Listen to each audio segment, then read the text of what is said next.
Tanpa sengaja, saya pernah menumpahkan minuman ke meja beliau.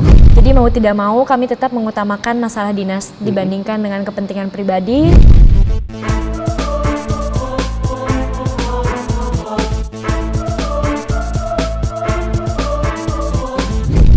Tentara rakyat, tentara pejuang, tentara nasional, tentara profesional. Salam prajurit, salam merah putih. Welcome to podcast Puspen TNI. Halo Sobat TNI dimanapun berada.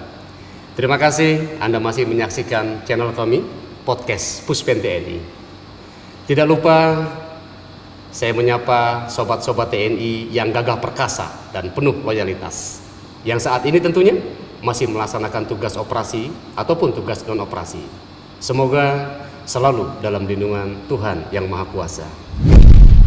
Sobat podcast Puspen TNI, WARA adalah sebutan untuk prajurit wanita TNI Angkatan Udara, di mana WARA dibentuk pada tanggal 12 Agustus 1963 dengan tujuan tentunya agar kaum wanita dapat menjadi anggota TNI AU seperti layaknya kaum pria.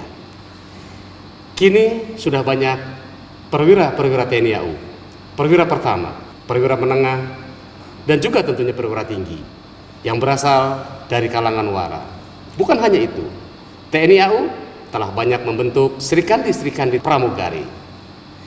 Dan saat ini telah hadir bersama saya di podcast Puspen TNI seorang pramugari PPIP pesawat VIP TNI AU Sersan II Elian Nuraini yang biasa dipanggil dengan sebutan Mbak El. Halo Mbak El. Halo. Selamat datang di studio podcast Puspen TNI. Terima kasih. Senang deh bertemu Mbak di hari ini, tentunya bertepatan dengan hari ulang tahun WARA sebagaimana yang tadi saya sebutkan. 12 Agustus 2020 Betul. adalah hari ulang tahun WARA, yang tentunya Mbak adalah seorang WARA. Betul. Yang saya undang untuk berbincang-bincang di podcast Puspen TNI ini. Boleh saya mungkin satu pertanyaan untuk Mbak. Mbak saat ini menjadi seorang WARA, yang tentunya apa sih Mbak yang melatar belakangi Mbak untuk menjadi seorang WARA? Ya, sebelumnya terima kasih sudah berkenan mengundang saya ke acara podcast Puspen TNI ini. Kebetulan untuk menjadi seorang wanita angkatan udara memang cita-cita dari diri saya sendiri. Dan selain itu juga selain untuk mengabdi kepada negara, memang passion saya di angkatan udara. Sehingga itulah yang menjadi alasan kenapa memilih wanita angkatan udara. Oh begitu, oke, berarti itu memang cita-cita Mbak sendiri ya? Betul. Dan itu memang sudah terbentuk dari kecil. Betul sekali. Tapi dari di balik cita-cita itu ada nggak sih Mbak kira-kira faktor lain? Apakah mungkin dorongan dari orang tua atau mungkin dorongan dari sang pacar gitu kali ya? Ada nggak gitu Mbak? Kalau dorongan ataupun tekanan sama sekali tidak ada. Yang ada adalah hanya support dari orang tua untuk cita-cita saya sendiri itu. Oh begitu. Karena memang pure kemauan dari diri saya sendiri. Baik. Dari Mbak saat ini menjadi seorang WARA, kemudian kok Mbak saat ini menjadi seorang pramugari TNI Angkatan Udara. Nah kira-kira apa Mbak yang menarik ketika Mbak kok berminat ingin menjadi seorang pramugari? Yang sangat menarik bagi saya adalah seorang pramugari ini mempunyai pandangan yang memang memiliki semuanya. Dalam artian entah itu perilakunya yang baik, kemudian penampilannya yang baik, dan juga wawasannya yang baik. Jadi itu yang membuat saya menarik. Selain itu juga saya tertarik karena memang khususnya di pramugari TNI AU ini kami membawa penumpang, bukan hanya penumpang sipil, tetapi orang-orang tertentu yang memang berpengaruh di Indonesia ini. Mbak El, tentunya untuk menjadi seorang pramugari kan nggak gampang ya. Betul. Ada 3 talent yang harus Mbak El miliki. Yang pasti good looking, gitu kan? Dan pasti good looking lah. Aku lihat beliau aja luar biasa. 3 talent. Pasti good looking dan pasti memang sudah terpilih menjadi seorang pramugari TNI Angkatan Udara. Mbak El, kalau boleh saya tanya selanjutnya, kira-kira pengalaman yang menarik selama Mbak El ini bertugas sebagai pramugari pesawat TNI AU? Tentunya pengalaman paling menarik yaitu kita bisa terbang mendampingi orang nomor 1 di Indonesia, yaitu Bapak Presiden Republik Indonesia. Selain itu juga kami mendapatkan banyak pengalaman baru, bertemu dengan orang-orang baru, mengenal budaya-budaya baru, dan juga menambah pengalaman baru bagi kami khususnya pramugari TNI AU. Sebagai seorang pramugari yang sudah barang tentu Mbak El sudah banyak berinteraksi kepada orang-orang di luar sana, yang sudah barang tentu juga deh menurut aku banyak deh cowok-cowok keren yang mungkin godain Mbak El. Bohong kalau cowok-cowok keren gak godain Mbak El, jelas good looking, jadi pasti digodain di luar sana. Nah kira-kira Mbak El, trik apa yang Mbak El lakukan pada saat mereka menggoda Mbak El? Yang saya lakukan yaitu menolak secara halus, artinya kita tetap menjaga harga diri sebagai seorang wanita, tapi penyampaiannya tetap dengan sopan. Semisal ada yang ya namanya pria menggoda gitu, bisa kita sampaikan terima kasih, mohon maaf tapi saya masih ada pekerjaan. Luar biasa. Seperti itu. Begitu. Aku akan bertanya lagi pada pertanyaan berikutnya ya Mbak El ya. Sepanjang Mbak El ini menjadi seorang pramugari PVIV, pesawat PIV TNI AU, kira-kira apa sih suka duka selama Mbak El ini menjadi pramugari? Sukanya sebagai pramugari TNI AU tentu kebanggaan karena kami terbang bersama orang-orang yang memang penting di Indonesia khususnya di TNI. Dan untuk dukanya mungkin mengingat masalah waktu karena penerbangan kami bersifat standby on call, artinya sewaktu-waktu harus siap jika memang terdadak. Dan untuk pembagian waktu kami harus pintar-pintar untuk memanage antara waktu untuk keluarga dan juga untuk tugas kami. Luar biasa. Berarti memang betul-betul Mbak El ini harus on call ya? Betul.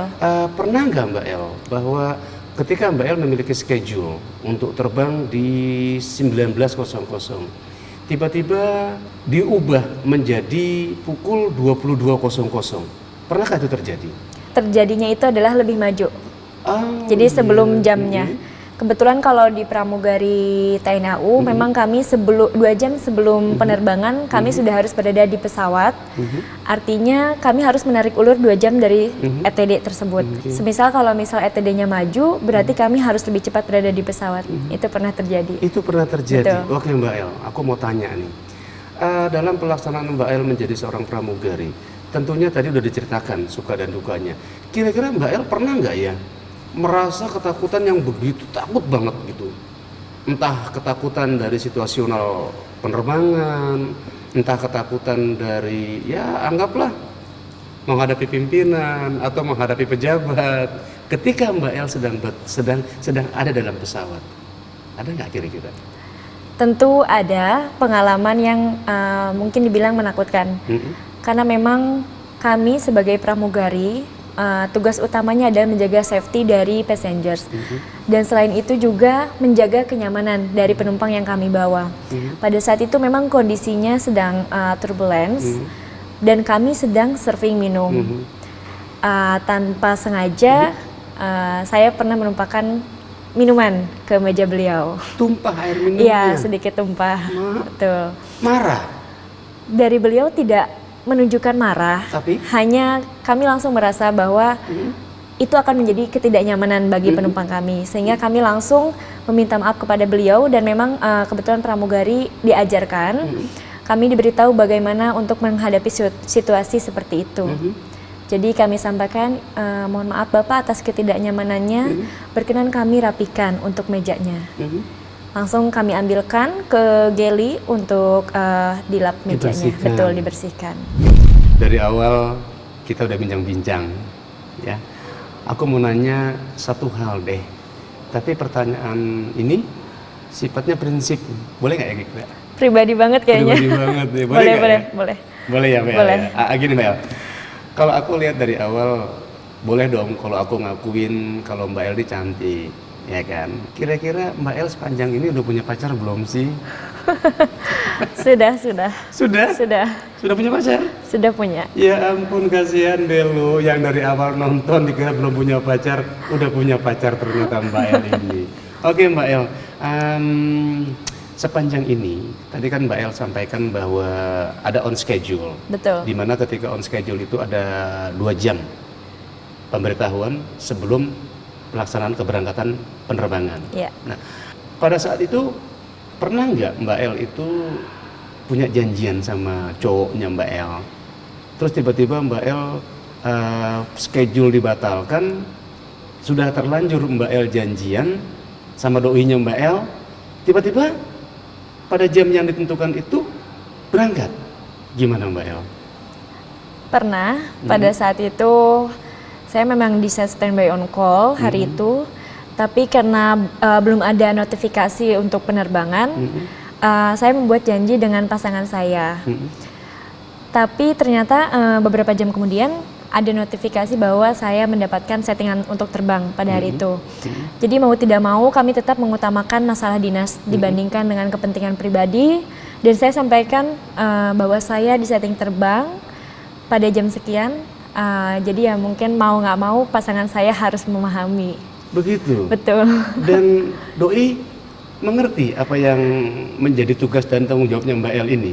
Sejauh ini saya bersyukur karena pasangan saya memahami, meskipun ada sewaktu-waktu yang namanya mungkin jealous atau bagaimana, itu pastilah. Apalagi sudah membuat jadwal tapi tiba-tiba harus ditinggal, itu pastilah yang namanya bikin bad mood mungkin ya.